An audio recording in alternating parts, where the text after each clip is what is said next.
আল্লাহর হাবিব জনাবে মুহাম্মদুর রাসূলুল্লাহ সাল্লাল্লাহু আলাইহি ওয়াসাল্লাম বলেন, আমার উম্মতের মধ্যে এমন একটা সময় আসবে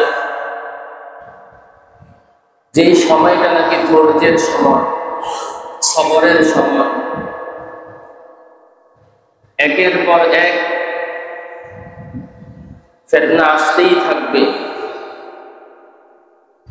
একটা শেষ হতে না হতেই আরেকটা ফিতনা চলে আসবে। এরকম ভাবে ওই সময়ে যদি কেউ ধৈর্যের সাথে ঈমানের সাথে থাকতে পারে, আল্লাহর হাবিব বলেন তার এক শ্রেণীর ইবাদত 70 বছর ইবাদতের চেয়ে উত্তম হবে। সুবহানাল্লাহ।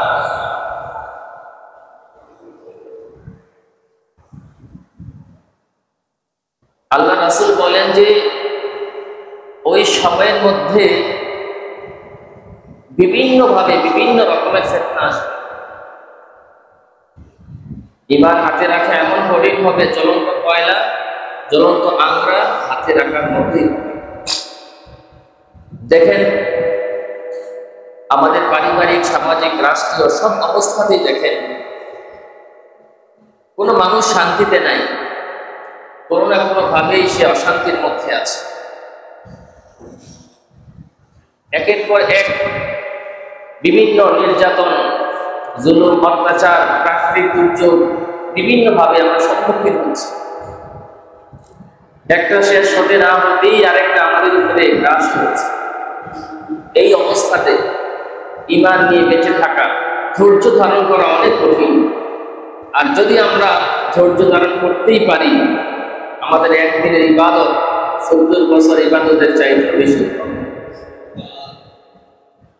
কারণ আমরা বর্তমানে প্রত্যক্ষ এবং পরোক্ষভাবে আমরা হারাম উপার্জনের সাথে জড়িত হয়ে যাচ্ছি। আপনি না চাইলেও হারাম থেকে বিরত থাকতে পারেন না, কোনো না কোনো ভাবেই জড়িত হয়ে যাচ্ছে। প্রত্যেকটা বিষয়ই আমরা যদি খেয়াল করি, আমরা ইসলাম থেকে অনেক দূরে সরে যাচ্ছি।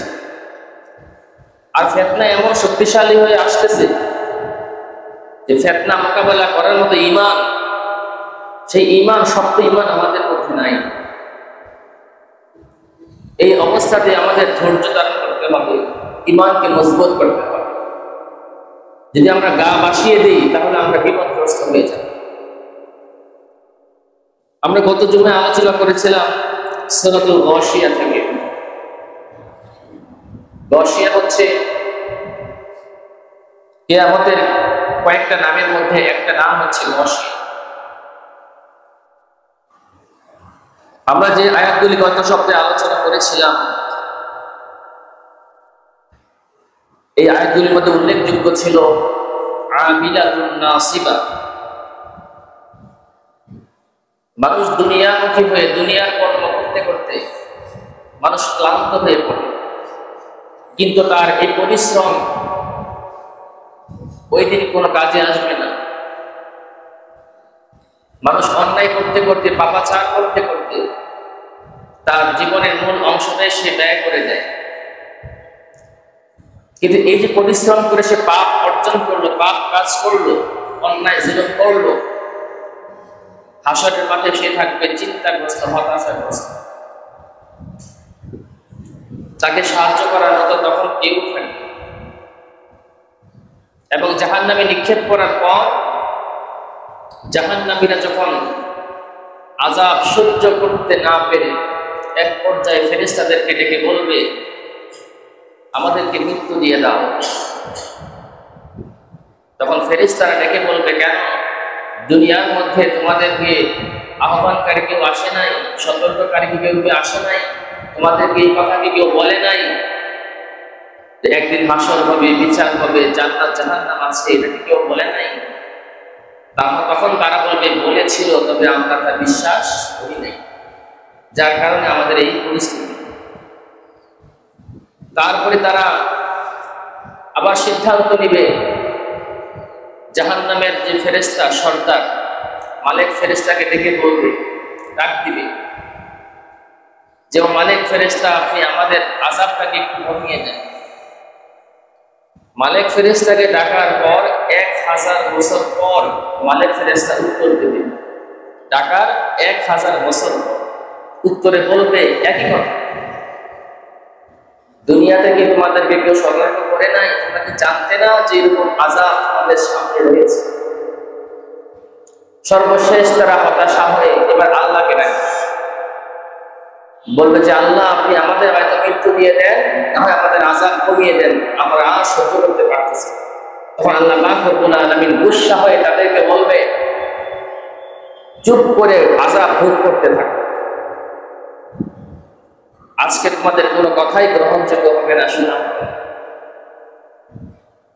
তো আল্লাহ পাক রব্বুল আলামিন সূরাতুল গাশিয়ার মধ্যে এই কথাগুলো বলেছেন।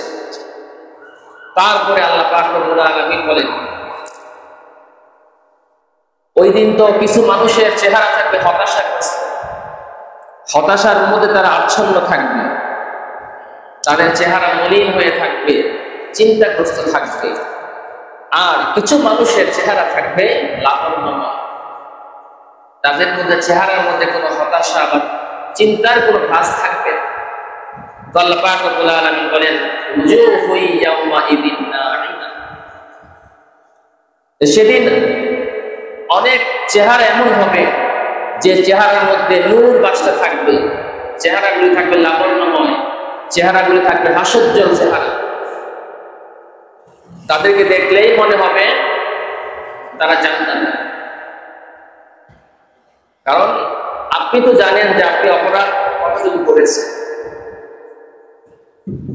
যদি আমি কোনো অপরাধ করে না থাকি, আমি যে কষ্ট করেছি তার যদি ফলাফল আমাকে দেওয়া হয়, সারাদিন একজন শ্রমিক কাজ করার পরে যদি মালিক তাকে তার প্রাপ্য বুঝিয়ে দেয়, তখন তার চেহারার মধ্যে কি হয়? হাস্যোজ্জ্বল থাকে, সব কষ্ট সে ভুলে যায়। তদ্রুপ হাসরের মাঠে কিছু মানুষের চেহারা হবে হাস্যোজ্জ্বল লাবণ্যময়, কারণ ওই দিনটা হবে চূড়ান্ত ফায়সালা, চূড়ান্ত সফলতা। ওই দিন যাদের চেহারা হাস্যোজ্জ্বল থাকবে, যারা সফল কাম হবে, যারা হলো স্থায়ী সফল কাম, তাদেরকে কোনো হতাশা গ্রাস করবে না। আর যারা ওই দিন চিন্তাগ্রস্ত থাকবে, যাদের চেহারা মলিন হয়ে যাবে, যারা অন্যায় করতে করতে জীবনটাকে শেষ করে দিয়েছে, তখন তারা হবে হতাশাগ্রস্ত, চিন্তিত, চিন্তার ভাস পড়ে যাবে, শরীর ঘামতে ঘামতে কারো হাঁটু পর্যন্ত, কারো গলা পর্যন্ত ঘাম পড়বে। আর আল্লাহ পাক রব্বুল আলামিন বলেন উজুহু ইয়াওমাইযিন নাঈমা, ওই দিন চেহারাগুলি, কিছু মানুষের চেহারা থাকবে হাস্যোজ্জ্বল লাবণ্যময় চেহারা, চাঁদের মতো ফুটে আছে, তাদের কোনো চিন্তা নাই, কোনো হতাশা নাই, তারা সবসময় হাস্যোজ্জ্বল। তাহলে বলেন তো ওই মানুষগুলি কারা হবে? যারা ঈমান এনেছে, নেক আমল করেছে। দেখেন দুনিয়াতে আপনি কি পেলেন কি পেলেন না, কতটুকু শিক্ষা অর্জন করছেন বা করেন নাই, কতটুকু অর্থ উপার্জন করেছেন বা করেন নাই, এটা কিন্তু দেখার বিষয় না। যদি আপনি ঈমানের সাথে নেক আমল করতে পারেন, আপনার চূড়ান্ত ফলাফল, চূড়ান্ত সফলতা হবে হাসরে। এজন্য হাসরের মাঠে আল্লাহর কাছে মাপ পাওয়ার আগ পর্যন্ত নিজেকে কোনো কিছু মনে করা, নিজেকে সফল মনে করা ঠিক না। কারণ আমি তো জানি না আমার হাসরের মাঠের বিচারটা কেমন, আমি তো জানি না মৃত্যুর সময় আমার যন্ত্রণা হবে কি হবে না, আমি তো জানি না কবরের আযাব আমি পাবো কি পাবো না। এজন্য এক আল্লাহওয়ালা বলেছেন যে আমি যেদিন হাসরের মাঠে আল্লাহ আমাকে মাফ করবে না, ওই দিন এর আগ পর্যন্ত আমি নিজেকে একটা শুয়োরের চেয়ে বেশি দামি মনে করি না। এজন্য মনে করি না যে আমি যদি হাসরের মাঠে আল্লাহর কাছে মাফ না পাই, আমাকে জাহান্নামে যেতে হবে। আমি যদি হাসরের মাঠে মুক্তি পেয়ে যাই, তাহলে আমি জান্নাতে যাব। একটা প্রাণী সে জান্নাতেও যাবে না, জাহান্নামেও যাবে। কিন্তু আমি মানুষ, হয়তো আমি পুরস্কারটা হবে আমার স্থায়ী জান্নাত, আর না হয় আমার এমন হবে আমি জাহান্নামী। এজন্য দুনিয়ার মধ্যে আমি কি পেলাম কি পেলাম না, আক্ষেপের কোনো দরকার নাই, আফসোস করার কোনো দরকার নাই। আপনি রাজপ্রাসাদে থাকছেন, তাও আপনার দিন কেটে যাবে। আপনি রাস্তায় ঘুমিয়েছিলেন, তাও দিন কেটে যাবে। কিছু কিছু মানুষ এমন হবে যারা না পায় দুনিয়া, না পায় পরকাল। কিছু কিছু এমন মানুষ আছে যারা দিন মজুর, সারাদিন কষ্ট করে অনেক পরিশ্রম করে, আবার নামাজও পড়ে না, রোজাও রাখে না, কোনো আমল করে না, না পেল দুনিয়া, না পেল পরকাল, কিছুই না। এই জন্য ভাইয়েরা, আমরা যাদের সম্পদ কম, দিন আনি দিন খাই, আমাদের জান্নাতে যাওয়া একেবারে সহজ। যারা আমরা হালাল ইনকাম করতেছি, অর্থ সম্পদ কম, কোন রকম জীবন ধারণ করতেছি, বেঁচে আছি, আলহামদুলিল্লাহ, শুকরিয়া আদায় করবেন আল্লাহ তাআলা। আপনাদের জান্নাতে যাওয়া একেবারে কি সহজ, হিসেব নিকেশ তেমন নাই। কারণ যার যত বেশি সম্পদ হবে তার হিসেব তত বেশি হবে। তো এজন্য হাসরের মাঠে এমন হবে যে মানুষগুলি সফলতা অর্জন করেছে, যাদেরকে সফল কাম বলা হবে, অনেক দেখা যাবে যে দুনিয়ার মধ্যে তার কোনো সম্মান ছিল না, তেমন ইজ্জত ছিল না, উল্লেখযোগ্য কোনো ব্যক্তিই ছিল না, কিন্তু হাসরের মাঠে সে সম্মানিত হয়ে গেছে আল্লাহর কাছে। অনেক মালিক দেখবে সে হাজার হাজার শ্রমিক খাটিয়েছে, তার অনেক সম্মান ছিল, আলিশান বাড়ি গাড়ি ছিল, কিন্তু হাসরের মাঠে তার ন্যূনতম কর্মচারী সে জান্নাতে যাচ্ছে হাসতে হাসতে, আর মালিক ধরা হয়ে গেছে। অনেক দেখা যাবে এমন ইমাম সাহেব ধরা খেয়ে গেছে, মুসলিমরা জান্নাতে গেছে। এই জন্য ভাইরা, আসুন আমরা সবাই মিলেমিশে নিজেকে পরিবর্তন করে ফেলি। প্রকৃত অর্থে ওই দিনের সফলতার কথা আমরা চিন্তা করি। এই দুনিয়ার মধ্যে কি পেলাম না পেলাম, কি খেলাম না খেলাম, এইটা আমরা না দেখি। আমরা সকলেই জান্নাতে যেতে চাই, জাহান্নামের সামান্যতম আযাব ভোগ করার মতো যোগ্যতা আমাদের নাই। এবার চিন্তা করেন, ওই চূড়ান্ত সফলতার দিন, চূড়ান্ত ফলাফলের দিন আল্লাহ তাআলাই বলতেছেন যে কিছু মানুষ এমন থাকবে একদম রিল্যাক্স। যেই সময়টা এর আগের আয়াতে আল্লাহ তাআলা বলেছেন যে ওই দিন মানুষেরা কি থাকবে, চতুর্দিক থেকে তাদের বিপদ আসবে, সামনে ডানে বামে পেছনে, তখন তারা হতাশাগ্রস্ত হয়ে ছুটাছুটি করতে থাকবে।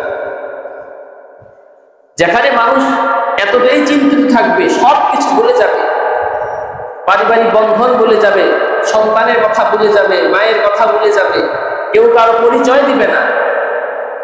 ওই সময়ের মধ্যে কিছু মানুষ থাকবে একেবারে রিল্যাক্স, তাদের কোনো টেনশন নেই, তাদের চেহারা থেকে নূর বাসতে থাকবে। তাহলে ওই চূড়ান্ত সফলতার দিকেই আমাদেরকে আগায়। এজন্য বলি, দুনিয়াতে আপনি সুখে আছেন, দুঃখে আছেন, খেয়ে না খেয়ে আছেন, সময় তো চলে যাচ্ছে। এজন্য সর্ব অবস্থায় আল্লাহর শুকরিয়া আদায় করেন, সর্ব অবস্থায় আল্লাহকে স্মরণ করেন, আর ওই দিনে সফলতা কামনা করেন। দুনিয়াতে কোনো প্রকৃত সফলতা নাই। একটা মানুষ 20 বছর বয়সেও সে বলে ভবিষ্যতে আমি এটা কিছু করব, 40 বছর বয়সেও সে চিন্তা করে ভবিষ্যতে আমি কিছু করব, 60 বছর বয়সেও সে চিন্তা করে ভবিষ্যতে কিছু করব। এখন বলেন, ভবিষ্যৎটা কবে থেকে শুরু আর কবে শেষ?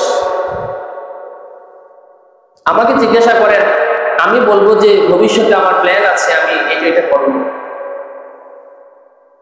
একটা 60 বছরের বয়স্ক মানুষকেও বলেন, সে এখনই ভবিষ্যতে চিন্তা করে যে আমি এই করব, কিন্তু হঠাৎ একদিন চলে যেতে। তাহলে ভবিষ্যতের কোনো নির্দিষ্ট সীমা রেখা নাই। মূলত এই দুনিয়ার মধ্যে কোনো ভবিষ্যৎই নেই, ভবিষ্যৎ হচ্ছে পরকাল। আপনি ভবিষ্যৎ কি চিন্তা করবেন? আপনার জীবনটা তো চলমান, আপনি তো স্থির রাখতে পারেন নাই। দুনিয়ার জীবনটা কি একটা জার্নি, এটা চলমান। এই যে আমি কথা বলতেছি, আমি যখন শুরুতে বসছি ওটা আমার অতীত হয়ে গেছে। এই যে কথা বলতেছি, প্রত্যেকটা কথা পাস্ট হয়ে যাচ্ছে। প্রেজেন্ট আমরা যদিও গ্রামারে পড়ে থাকি, কাল 3 প্রকার, প্রেজেন্ট, পাস্ট, ফিউচার। আসলে প্রেজেন্ট কাল, বর্তমান কাল বলতে কোনো কাল নাই। হয়তো সেটা পাস্ট হবে, না হয় সামনে থাকবে, কারণ আপনি তো চলমান আছেন। যেমন আমরা অনেক সময় দেখি গাড়ির মধ্যে যদি বলি, কেউ ফোন দিলে কোথায় আছে, হ্যাঁ আমি তো নিমসার আছি, এই কথাটা বলতে বলতে কিন্তু নিমসার আমি পার হয়ে গেছি। ওকে নিমসার বলছি, বলতে বলতে আমি নিমসার পার হইয়া অন্য গ্রামে চলে গেছি, কিন্তু আমি বলছি নিমসার আছি বলতে আমি তো স্থির না, আমি তো চলমান। এজন্য দুনিয়ার মধ্যে বর্তমান বলতে কোনো কাল, কোনো সময় নাই, কারণ হয়তো সামনে থাকবে, না হয় পেছনে যাবে। আপনি তো জার্নিতে আছেন, আপনার প্রতিটা কথা পাস্ট হয়ে যাচ্ছে, প্রতিটা মুহূর্ত পাস্ট হয়ে যাচ্ছে, অতীত হয়ে যাচ্ছে। আপনি তো স্থির নাই। আপনি ঘুমিয়ে আছেন, ভাবছেন আপনি স্থির আছেন না, আপনার হায়াত ফুরিয়ে যাচ্ছে। আপনি যাই কিছু করেন, আপনি কিন্তু চলমান, আপনি জার্নিতে আছেন, আপনি মৃত্যুর দিকেই আগাচ্ছেন। এর জন্য বর্তমান কাল বলতে পৃথিবীতে কোনো কাল নেই, ভবিষ্যৎ বলতে পৃথিবীর মধ্যে কোনো ভবিষ্যৎ বলতে কিছু নাই। ভবিষ্যৎ হচ্ছে একমাত্র আখিরাত। এই জন্য ভবিষ্যতের চিন্তা করবেন। যারা ভবিষ্যতের বেশি চিন্তা করেন, তারা ওই দিনের চিন্তা করেন যেদিন আপনার চেহারা থেকে নূর ভাসবে। আপনি যেদিন, সমস্ত মানুষ যেদিন হতাশাগ্রস্ত থাকবে, চিন্তাগ্রস্ত থাকবে, ওই দিন আপনি হাস্যোজ্জ্বল চেহারা নিয়ে হাস্যের মাঠে দাঁড়াবেন। ওইটাই আপনার ভবিষ্যৎ, ওইটাই আপনার সফলতা। এই জন্য প্রকৃত অর্থে যারা আমরা ভবিষ্যতের চিন্তা বেশি করে থাকি, ভবিষ্যতের চিন্তায় আমরা বিভোর, আমাদের ভবিষ্যৎটা ঠিক করতে হবে যে আসলে ভবিষ্যৎ কি দুনিয়াতে না আখিরাতে। যদি আপনি আপনার ভবিষ্যৎকে সিলেক্ট করেন দুনিয়াতে, তাহলে আপনি ধোঁকার মধ্যে আছেন। আর যদি আপনি নিজেকে পরিবর্তন করে মনে করতে পারেন যে দুনিয়াতে আমার কোনো ভবিষ্যৎ নাই, আমার ভবিষ্যৎ একমাত্র পরকাল, ভবিষ্যতের চিন্তা করে আমি সবকিছু করব, তাহলে আপনিই সফল কাম। আল্লাহ তাআলা আমাদের সবাইকে সফল কাম হওয়ার তৌফিক দান করুন বলে আমিন। তারপর আল্লাহ পাক রব্বুল আলামিন এরপরে আগে বলেন লিসাইহা রাদিয়া।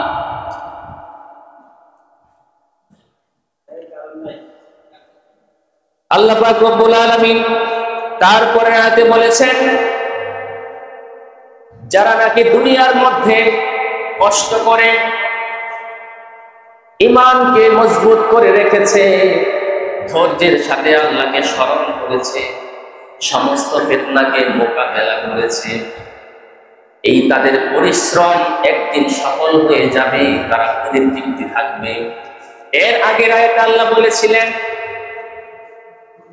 আমিলাতুন নাসিবা, মানুষেরা দুনিয়ার মধ্যে পাপ কাজ করতে করতে ক্লান্ত হয়ে যায়, অথচ তাদের এই পরিশ্রম, এই ক্লান্ত পরকালে কোনো কাজে আসবে না। আর এই আয়াতের মধ্যে আল্লাহ বলেন লিসাইহা রাদিয়া, মানুষেরা আমল করতে করতে, নেক আমল করতে করতে, পরিশ্রম করতে করতে যখন তারা ক্লান্ত হয়ে যায়, আর হাসরের মাঠে যখন আল্লাহ তাআলা তাদেরকে পুরস্কৃত করা হবে, এই পরিশ্রম তাদেরকে সফলতার দিকে নিয়ে যাবে। পরিশ্রম দুই ধরনের হয়। আপনি কোনো অন্যায় করেন, গুনার কাজ করেন, এটাও পরিশ্রম, এটাও কাজ। তো আমিলাতুন নাসিবা যারা হবে, যারা দুনিয়ামুখী পরিশ্রম করবে, পরিশ্রম করতে করতে তারা ক্লান্ত হয়ে পড়বে, কিন্তু এই পরিশ্রম তাদেরকে সফলতা এনে দিবে না। আমরা বলি থাকি না, আমরা একটা কথা বলি যে পরিশ্রম সফলতার চাবিকাঠি, একটা কথার কথা আছে, কিন্তু পরিশ্রমটা কোনটা এটা আপনাকে ঠিক করতে হবে। যদি আপনি আমিলাতুন নাসিবা হয়ে যান, আপনার পরিশ্রমটা যদি দুনিয়ামুখী হয়ে যায়, আপনার চিন্তা চেতনা দেন ধারণা যদি দুনিয়া দুনিয়া হয়ে যায়, এই পরিশ্রম আপনাকে সফলতা এনে দিবে না। আর যদি আপনি হতে পারেন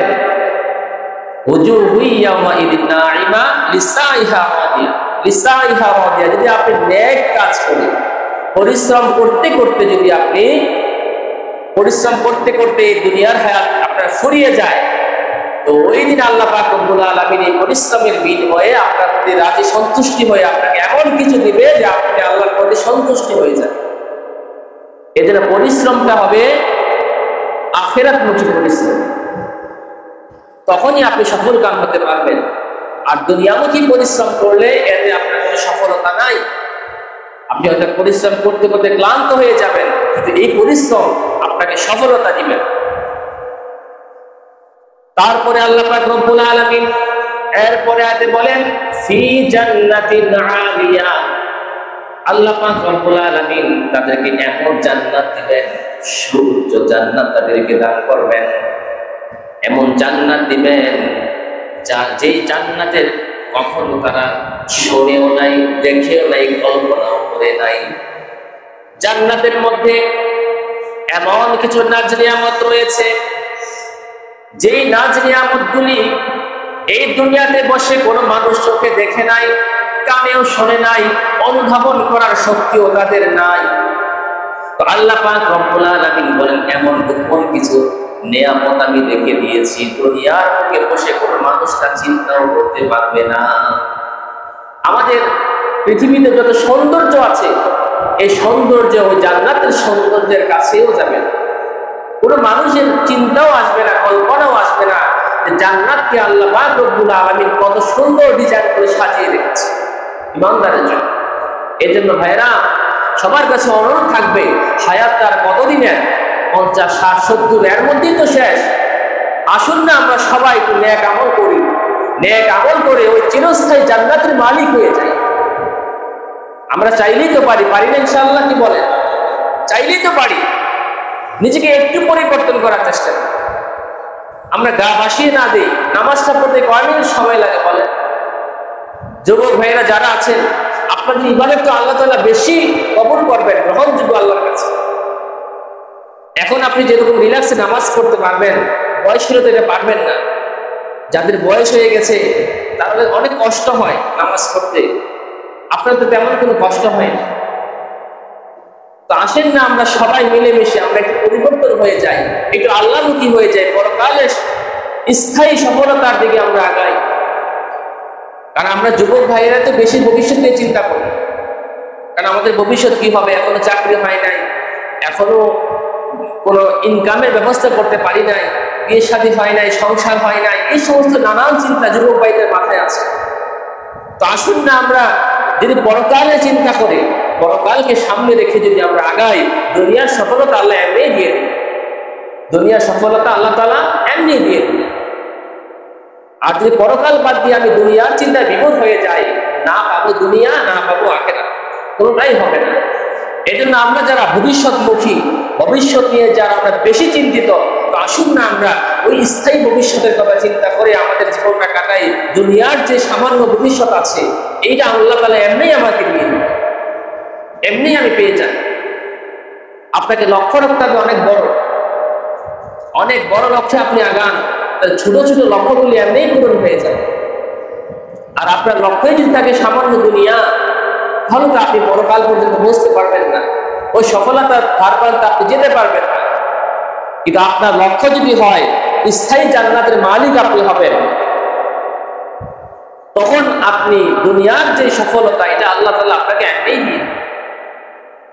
আসুন আমরা সবাই মিলেমিশে নিজেকে পরিবর্তন করে ফেলি এবং ওই সুউচ্চ জান্নাত যে আল্লাহ পাক রেখেছেন, আল্লাহ পাক রব্বুল আলামিন বলতেছেন যে লা তাসমাউ ফিহা লাগিয়া, এই জান্নাতটা হবে এমন এক জান্নাত, লা তাসমাউ, তারা শুনবে না, ফিহা লাগিয়া, এমন কোনো কথাবার্তা, এমন কোনো হতাশা তারা শুনবে না। এর কথা হচ্ছে যে আমরা আসলে একটা মোবাইল যখন আসে আমরা চিন্তায় পড়ে যাই, বাড়ি থেকে ফোন দিছে, না জানি কোনো দুঃসংবাদ, এটা কিন্তু মেন্টালিটি আমাদের প্রস্তুত থাকে, ওখানে গন্ডগোল হয়েছে, না জানি কোনো দুঃসংবাদ এবং অনর্থক কথাবার্তা। তো আল্লাহ পাক রব্বুল আলামিন বলেন ও জান্নাতের মধ্যে জান্নাতীদের কাছে কোনো অনর্থক কথাবার্তা তারা শুনবে না, কেউ বলার মতো থাকবে না, তাদেরকে কেউ গালিও দিবে না, তাদেরকে হতাশাগ্রস্ত কেউ করবে না। কারণ আমরা সকাল থেকে সন্ধ্যা পর্যন্ত বিভিন্ন সময়ে অনেক রকমের কথা শুনে থাকি, কেউ অপমান করে, অপদস্থ করে, কেউ গালাগাল করে, বিভিন্ন রকমের প্রেশার আমরা মেনটেন করতে হয়, অনেকের অনেক কিছু আমাদের শুনতে হয়। অনেকের চাহিদা আছে আমার কাছে, আমার ফ্যামিলির চাহিদা আছে আমার কাছে, আমার বসের কাছে আমার হিসাব আছে, নানান ধরনের আমরা একটা প্রেশারে থাকি। এমন সব কথা আমরা শুনি যে কথাগুলো আমরা অনেক সময় নিতে পারি না। তো আল্লাহ পাক রব্বুল আলামিন বলেন, লা তাসমাউ ফিহা লাগিয়া, তারা ওই জায়গায় শুনবে না কোনো অনর্থক কথাবার্তা, যে কথা দিয়ে মানুষকে হতাশা করা হয়, যে কথাগুলি দিয়ে মানুষকে অপমানপদস্থ করা হয়, অনর্থক ফাহেসা, কোনো গালাগাল, কোনো কথা, ওই সময় তারা শুনবে না জান্নাতি ব্যক্তিরা। তারা থাকবে একেবারে নিরাপদ, কারণ তাদের হতাশা কোনো গ্রাস করবে না, হতাশা স্পর্শ করবে না, এবং হতাশাজনক কোনো কথাবার্তাও তাদের কান পর্যন্ত পৌঁছবে না। শুধু আনন্দ আর আনন্দ, তারা থাকবে সুখ আর সুখে। তারপরে আল্লাহ পাক রব্বুল আলামিন বলেন, ফিহা আইনুন জারিয়া, ওই জান্নাতের নিচে তলদেশ দিয়ে থাকবে ঝর্ণা, মধু এবং দুধের ঝর্ণা থাকবে জান্নাতের। আপনাকে যে জান্নাতটা দেওয়া হবে, ওই জান্নাতের নিচে যখন তাকাবেন তখন আপনি দেখবেন নহর বয়ে যাচ্ছে, মধুর নহর, দুধের নহর বয়ে যাচ্ছে। কত সুন্দর দৃশ্য আপনি দেখবেন, যা এই দুনিয়াতে বসে বসে আপনি কল্পনাও করতে পারবেন। আল্লাহ পাক রব্বুল আলামিন এত সুন্দর নিয়ামত আপনার জন্য রেখে দিয়েছে। তারপরে আল্লাহ পাক রব্বুল আলামিন বলেন, ফিহা সুরুরুন মারফুআ, সেখানে থাকবে উন্নত মানের আসন আপনার জন্য অপেক্ষা করবে। যে আসনটা হবে এমন, জান্নাতে যে আপনার আসন থাকবে বা আপনার সজ্জা, যে আপনি খাটের মধ্যে শুইবেন, ওইটা থাকবে অনেক উঁচু মানের। তো যখন আপনি খাটের পাশে দাঁড়াবেন, ওই খাট অটোমেটিক নিচে চলে আসবে, আপনি আসন গ্রহণ করবেন, আবার অটোমেটিক উপরে চলে যাবে। সুবহানাল্লাহ, মানে এত সুন্দর সিস্টেম থাকবে, এত আধুনিক অত্যাধুনিক থাকবে, যা আমরা কল্পনা করি না।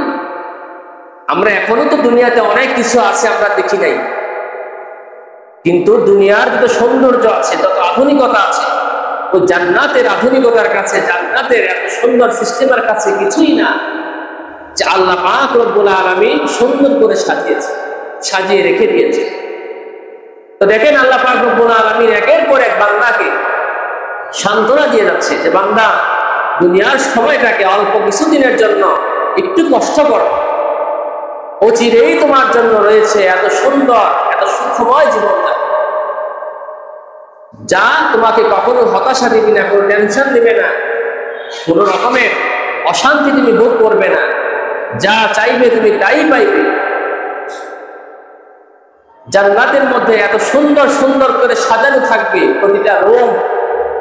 আর সবচেয়ে কম দামি জান্নাত যেটা হবে, যাকে দেওয়া হবে, এটাই হবে 10 দুনিয়ার সমান করে। সুবহানাল্লাহ, দুনিয়ার মধ্যে সামান্য একটা বাড়ির জায়গা করার জন্য জীবনের সমস্ত ইনকাম আমরা ব্যয় করে ফেলি। শেষ পর্যন্ত আমরা কিস্তিতে ফ্ল্যাট কিনি, কিস্তি দিতে দিতে জীবন শেষ হয়ে যায়, কিস্তি শেষ হয় না। অথচ আল্লাহ পাক রব্বুল আলামিন আপনার আমার জন্য যে জান্নাত রেখেছে, যে সবচেয়ে কম দামি জান্নাত পাবে, সেটাই হবে 10 দুনিয়ার সমান এরিয়া। এত বড় এরিয়া থাকবে আপনার জান্নাতে। তাহলে দুনিয়ার মধ্যে যারা 1 শতক, আধা শতক জায়গার জন্য ভাইয়ের মাথায় বাড়ি দেন, বোনের সাথে সম্পর্ক বিচ্ছিন্ন করে দেন, তাদের কি উপায় হবে বলেন? আপনি সম্পদ কত নেবেন বলেন? দুনিয়ার তো আপনি দেখেন নাই। আমরা এখানে যারা আছে দুনিয়াকে ঘুরতে পারছি পর্যন্ত, বাংলাদেশ তো ঘুরতে পারি না অনেক। এরকম 10 দুনিয়ার সমান জায়গা যদি আপনাকে দেওয়া হয়, একের কোনো রকম যারা জান্নাতে গেছে, গড়াইয়া মড়াইয়া একেবারে কোনো রকম কাদা হেসরা করে যে জান্নাতে গেছে, ওই ব্যক্তির যদি এত বিশাল এরিয়া জান্নাত দেওয়া হয়, 10 দুনিয়ার সমান, স্থায়ীভাবে আপনাকে মালিক বানিয়ে দেওয়া হয়, তারপরে কত লাগবে বলেন? দুনিয়ার সামান্য আধা শতক জায়গার জন্য, 1 শতক জায়গার জন্য আপনি ভাইয়ের মাথায় বাড়ি মারলেন, বোনের সাথে সম্পর্ক বিচ্ছিন্ন করলেন, বাবার সাথে গালিগালাজ করলেন, এত অন্যায় করলেন সামান্য একটু জায়গার জন্য। আর যদি আপনি কষ্ট করে, ধৈর্য ধারণ করে যদি আপনি সফলতা অর্জন করতে পারেন, আল্লাহ পাক রব্বুল আলামিন তো একেবারে ন্যূনতম জান্নাতটাই 10 দুনিয়ার সমান আপনাকে দিবে। আর এরকম নোংরা দুনিয়া তো দিবে না, জান্নাতের মতো জায়গা দিবে আপনাকে, যেখানে ফল মূল গাছ গাছালি পাট পাখালি কত সুন্দর, যা আপনি চিন্তাও করেন নাই। তা আপনি সামান্য দুনিয়ার এই সম্পদের জন্য আপনি কেন ওইটা হারাবেন বলেন? কোন যুক্তি আছে বলেন? দুনিয়ার সামান্য অর্থের জন্য, সম্পদের জন্য আপনি কেন এত বিশাল এরিয়া 10 দুনিয়ার সমান এত উন্নত মানের জান্নাত আপনি হারাবেন সামান্য দুনিয়ার একটু সম্পদের জন্য? এটা কি যুক্তিকতা আছে আমাকে বলেন? এই জন্য আল্লাহ পাক রব্বুল আলামিন বলেন যে যারা নাকি ওই পরকালকে নিয়ে চিন্তা করে না, আপনার আমার ভবিষ্যৎ হবে পরকাল, এই দুনিয়ার সামান্য আমার আপনার ভবিষ্যৎ না। ভবিষ্যতে কি করবেন আপনি, কতটুকুই করতে পারবেন? আমরা যারা বাংলাদেশে আছি কি বা করতে পারি? আমরা কি চাইলে বিদেশ যেতে পারবো? আমরা কি নিতা আম্বানি হতে পারবো? সম্ভব না। কি বা আমরা হবো, কতটুকু অর্জন করতে পারবো? কিন্তু যদি ধৈর্য ধারণ করে কষ্ট করে যদি একটু আমল করে যদি আমরা যাইতে পারি, আল্লাহ পাক রব্বুল আলামিন 10 দুনিয়ার সমান বিশাল বড় এক সাম্রাজ্য আপনাকে দান করবে, এত সুন্দর দিয়ে সাজানো, যেখানে আপনার বিরুদ্ধে আন্দোলন করবে না, মিছিল মিটিং করবে না, আপনাকে ক্ষমতা থেকে নামাবে না, চিরস্থায়ী ক্ষমতায় আপনি থাকবেন ইনশাআল্লাহ। তা আমরা সেই জান্নাত চাই কিনা বলেন? ইনশাআল্লাহ আমরা সবাই চাই তো? ইনশাআল্লাহ আমরা আজকে থেকে নিয়ত করি, আল্লাহ আমার ভবিষ্যৎ হলো পরকাল, আমার ভবিষ্যৎ হলো ওই দিন যেদিন আমার চেহারা থাকবে লাবণ্যময়, যেদিন আমার সফলতার সে আনন্দ আমি উপভোগ করতে পারবো। ওই ভবিষ্যৎকে সামনে রেখে আমরা দুনিয়ার হায়াত পার করবো ইনশাআল্লাহ। আল্লাহ তাআলা আমাদের সকলকে তৌফিক দান করুন বলে আমিন। ওয়া আখিরি দাওয়ানা আলহামদুলিল্লাহি রাব্বিল আলামিন।